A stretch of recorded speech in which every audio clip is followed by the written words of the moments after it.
Malacanang muling nanindigang ipatupad ang cybercrime law.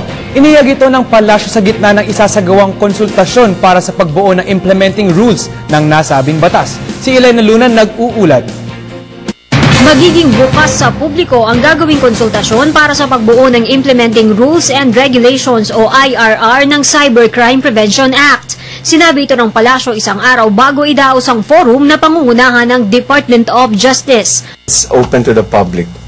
There will be invitations to media, to the IT community. Kasi focus din dito in cybercrime protection. How does one address the cybercrime provisions and how does one implement those provisions? Ngunit nilinaw ng palasyo na kahit binabalangkas pa lamang ang IRR, kailangan na ipatupad ang Cybercrime Prevention Law.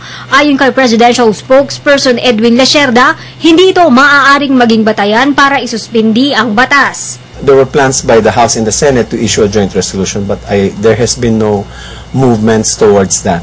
So in the absence of any movement on or any effort to suspend implementation, we as the executive branch are duty-bound to implement the law.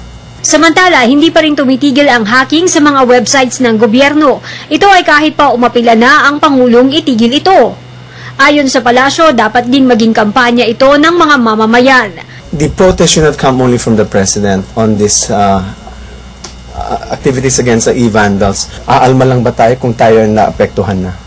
I hope that hacking is not a negative thing, and I hope that all the netizens, some of the netizens have already spoken out against hacking, and I think it should be a common protest against illegal activities. Kasabay nito, nanindigan ng Malacanang na hindi nila palalampasin ang ginagawa ng mga hackers. Ang hacking po is not a new phenomenon. Let me remind everyone that hacking is a crime punishable even under the E-Commerce Act. So matagal na po itong isang criminal offense. Kaya ginagawa natin ng hakbang para tukuyin ang sinumang gumagawa nito mga masasamang gawain. We will not telegraph our punches in media. Para sa Telebisyon ng Bayan, Elena Luna.